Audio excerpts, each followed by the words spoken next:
तृतीय पाठ नैतिक मूल्यांकन। नयन, नीति और न्याय तीनों समानार्थक शब्द हैं।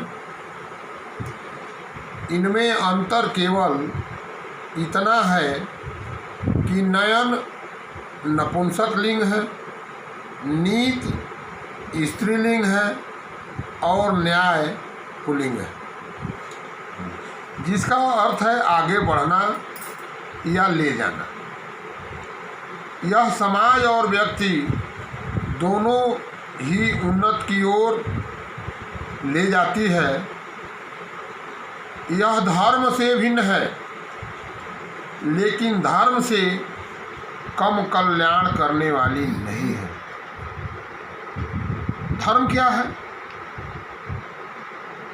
धर्म को हम परिभाषित कर सकते हैं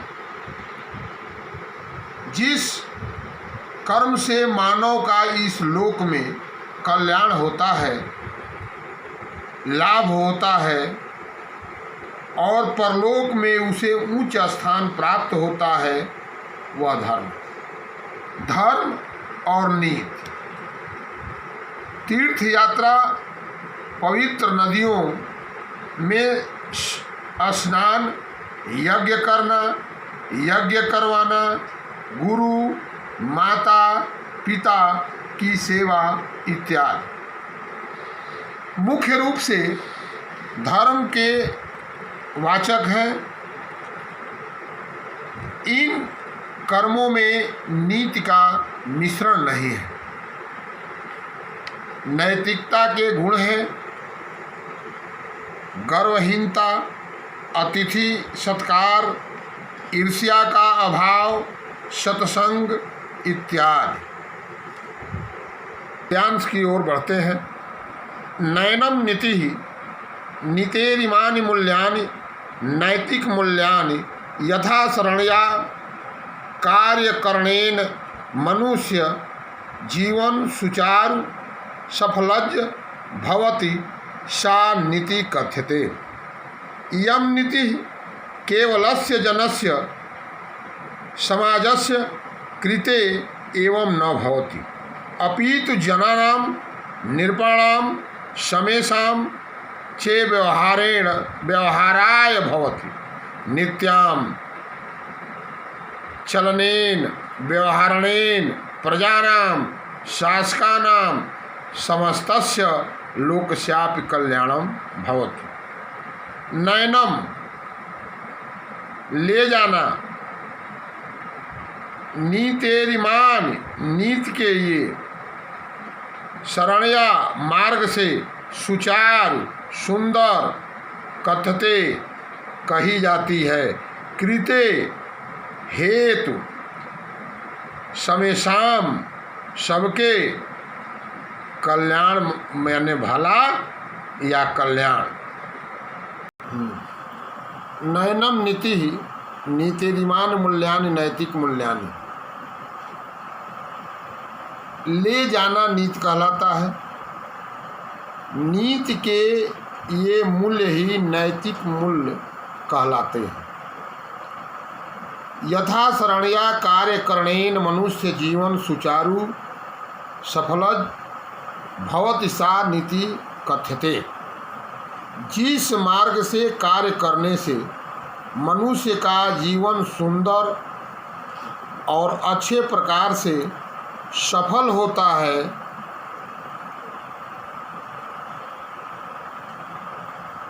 वह नीति कहलाता है।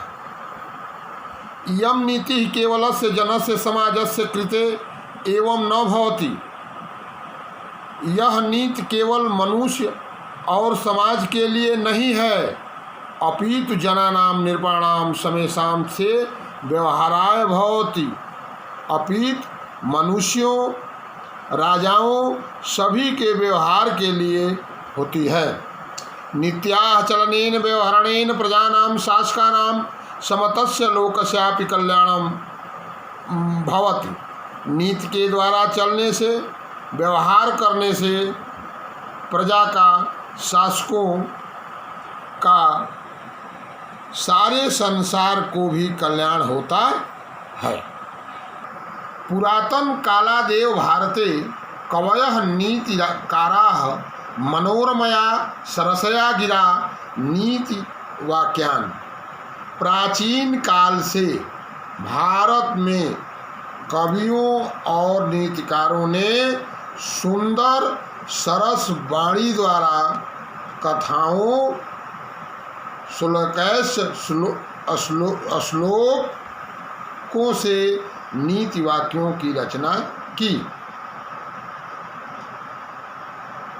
इत्थं नीतिशास्त्राणि व्यवहार विदे कांता समितत् योपदेशपशु बभूवुः। इस प्रकार नीति शास्त्र व्यवहार को जानने के लिए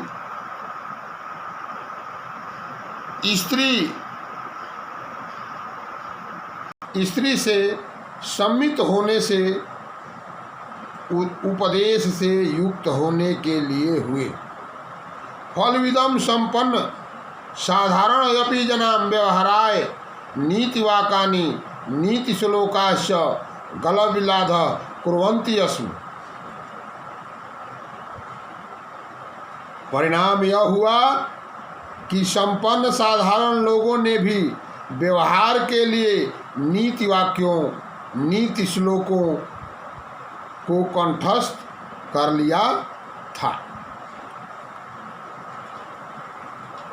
यथा च चाणक्य नीति, विदुर नीति, विदुलोपाख्यानम, पंचतंत्रम, शुक्र नीति, घटप्रकृत नीतिसारः सुंदर पांडेयेन कृत्वा निद्विष्टिका भलाट शतकम, भर्तृहरिकृत नीति शतकम, बलाभ शतकम, दृष्टांत शतकम इत्यादि बहुनि नीति पुस्तकानि संस्कृते उपलभ्यते।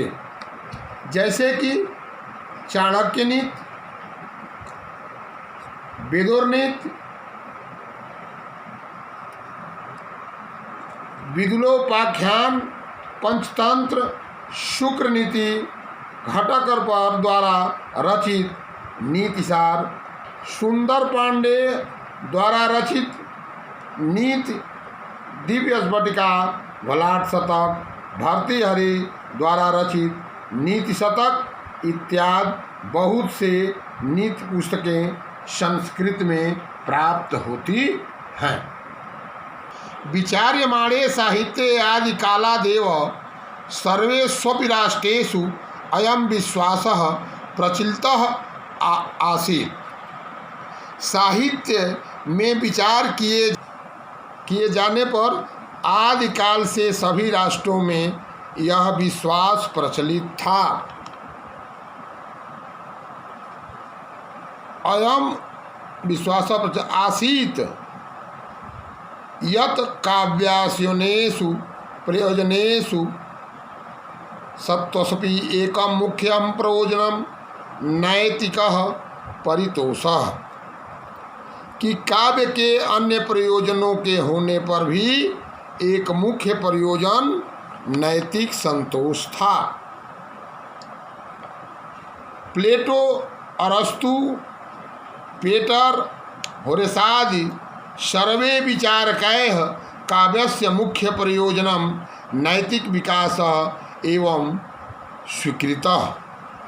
प्लेटो, अरस्तु, पेटर, होरेस आदि सभी विचारकों ने काव्य का मुख्य प्रयोजन नैतिक विकास ही स्वीकार किया है। प्रयोजनम माने प्रयोजन, कारण, परितोषः माने संतोष, स्वीकृतः माने स्वीकार किया गया।